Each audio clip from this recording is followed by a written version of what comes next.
प्रणाम साथियों, मैं योगी अरुणानंद मुनि आप सभी का हार्दिक स्वागत करता हूं और आशा करता हूं कि आप सभी कुशल मंगल है। साथियों, आज का जो वीडियो है वो यह है कि खाने को ध्यान कैसे बनाएं। बड़े बड़े मनोवैज्ञानिकों ने अलग अलग प्रकार की बातें की हैं, लेकिन भोजन के मनोविज्ञान पर बहुत कम चीजें, बहुत कम रिसर्चेज हमको प्राप्त होते हैं।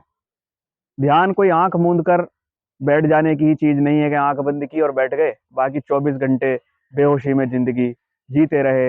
इसको हम ध्यान नहीं कहते। ध्यान कहते हैं कि 24 घंटे आपको ध्यान बना रहे। ध्यान एक नेचुरल, एक प्राकृतिक प्रक्रिया है। साथियों, आज जो है रिसर्चेस बता रहे हैं दुनिया के अंदर मोटापा एक भयंकर बीमारी बनकर उभर रहा है, जिसमें 50% से ज्यादा जो बच्चे हैं वो जंक फूड खाने की वजह से मोटे हो जाते हैं। कुछ बच्चे, 30% जैसे बच्चे आपका पढ़ाई के स्ट्रेस से मोटे हो जाते हैं। बाकी जो बच्चे बचे हुए हैं वो सोशल मीडिया पर मोबाइल देखते देखते मोटे हो जाते हैं। कारण उसके पीछे यह है कि अंदर घट रही प्रक्रियाओं का मानव को मालूम नहीं चलता कि वो भिन्न भिन्न प्रकार से किस प्रकार का स्ट्रेस अपने भीतर पैदा कर रहा है। आजकल आपने देखा होगा, आप खाते खाते मोबाइल चलाते रहते हैं। आपके छोटे छोटे बच्चे बिस्तर पर पड़े हुए मोबाइल चलाते रहते हैं। आपने सबसे बड़ी दुर्घटना खाते समय यह घटती है आपके साथ। आपको मोबाइल चलाते हुए जब आपका ध्यान इधर उधर होता है, जब आप भोजन कर लेते हैं तो आप कितना खा जाते हैं आपको मालूम चलता नहीं है। कभी कभी सामाजिक सहिष्णुता के कारण, समाज में दिखाने के लिए, एक दूसरे को, लोगों को खुश करने के लिए अनाप शनाप आप खा जाते हैं। आपको भूख नहीं होती, उसके बाद भी आप खा लेते हैं। आपकी रसोई में कुछ सामान रखा हुआ है, समोसे रखे हुए हैं, खाने की कोई ऐसी वस्तु रखी हुई है जो बहुत स्वादिष्ट है। आपको भूख नहीं है, लेकिन आप इधर से गुजरे और उसको मुंह में डालकर, चबाकर फिर अपने बिस्तर पर बैठ गए। आपका शरीर चाय नहीं मांगता है, आपको आवश्यकता भी नहीं होती है, तब भी आप उसको शरीर में डालते रहते हैं। तो ये क्या है? ये अपने शरीर का अपमान है, ये भगवान के इस मंदिर का अपमान है। आपने देखा होगा, जब हवन कुंड में अग्नि प्रदीप्त की जाती है तो उसके बाद ही हवन सामग्री उसके अंदर डाली जाती है।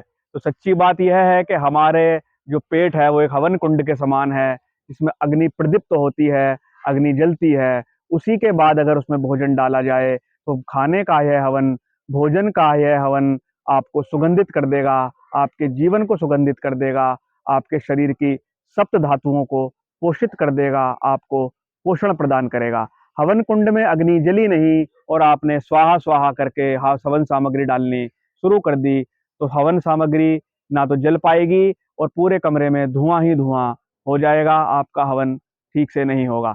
यही हम लोग करते हैं, बिना भूख के भोजन करते हैं और वह भी ध्यान इधर उधर होता है। बेहोशी में कब कितना खा गए मालूम नहीं चलता। आप कभी भी देख लेना, जब भी आप हाथ में मोबाइल लेकर भोजन करेंगे या टेलीविजन देखते हुए भोजन करेंगे, भोजन में कभी भी तृप्ति आपको नहीं मिलेगी। साथियों, भोजन का सबसे बड़ा नियम यही है, जब तक आपको तेज भूख ना लग रही हो तब तक भोजन मत करो। लेकिन सबसे बड़ी त्रासदी यह है कि हमारे पास करने को कुछ नहीं है और खाने को बहुत कुछ है। इसलिए विश्व की एक बहुत बड़ी जनसंख्या खाने के कारण ही काल को प्राप्त हो रही है। एक तबका है कि जिसके पास खाने को बहुत ज्यादा नहीं है, करने को बहुत कुछ है, उसके पास करने के लिए भोजन नहीं मिलता है। अभी मैं डांग आश्रम में था तो मैंने वहां पर देखा, एक जंगल में काका अपनी गाय को चरा रहे थे।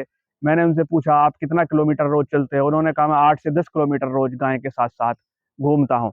वो भोजन करते हैं और घूमते हैं, उनके शरीर में 60-70 वर्ष की बीमार अवस्था तक भी कोई बीमारी नहीं है। हमारे पास भोजन करने के लिए बहुत है, लेकिन शरीर की एक्टिविटीज भी कुछ नहीं है। व्यायाम के नाम पर हम शून्य हैं, तो हम मारे जाते हैं। तो साथियों, सबसे पहला काम आपको क्या करना है? भोजन करने से पहले अपने को जांचना है, पूछना है कि क्या वास्तव में मेरे को तेज भूख लग रही है। नहीं लग रही है तो आप बिल्कुल भोजन ना करें। भोजन का आनंद भूख में है। और जब आपके पेट में जब तक बहुत तेज अग्नि पैदा ना हो जाए, आग जैसा ना लगने लगे, तब तक आप भोजन ना करें। आग इस बात का संकेत है, अग्नि इस बात का संकेत है कि आपके जठर की अग्नि जल चुकी है। अब आपको खाने का हवन सामग्री उसमें डालना, हविष्यान उसके अंदर अब आपको डालना है। तो आंख बंद करके आप बैठ जाएं और महसूस करें कि क्या वास्तव में आपको भूख लग रही है। आपका अंतर्मन कहता है कि हाँ भूख लग रही है, तो आप भोजन चालू करें और भोजन करते समय ध्यान दें, आपका पूरा ध्यान भोजन पर ही हो।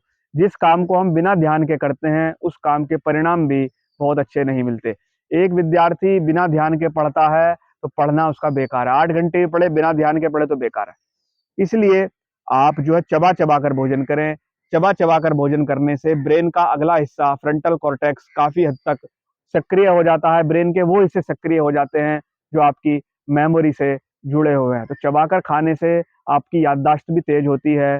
दूसरा, आप अगर चबा चबा कर भोजन करेंगे तो बहुत ज्यादा भोजन आप नहीं कर पाएंगे। ये प्रैक्टिकल अप्रोच है। इतना भी नहीं चबाना है कि आपका जबड़ा दुखने लगे, लेकिन ऐसे भी नहीं खाना है कि आप बेहोशी में खाए जा रहे।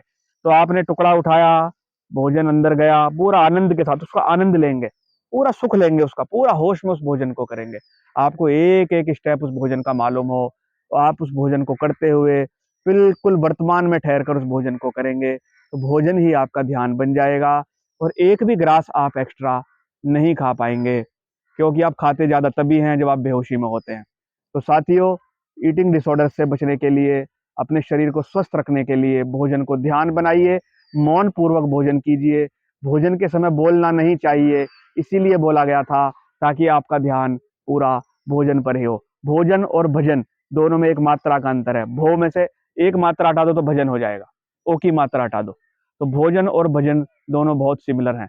भजन में आप बातें करें तो काहे का भजन है, और भोजन में भी आप बकवास करें या इधर उधर आपका ध्यान हो तो वह भी किसी काम का नहीं है। तो आज से ही आप अभ्यास कीजिए, अपने भोजन को भजन बनाइए। मैं आपके मंगल की कामना करता हूँ। वीडियो पसंद आए तो लाइक करना, शेयर करना, चैनल को सब्सक्राइब करना, ताकि आपको ऐसे और भी वीडियोस प्राप्त होते रहें। प्रणाम।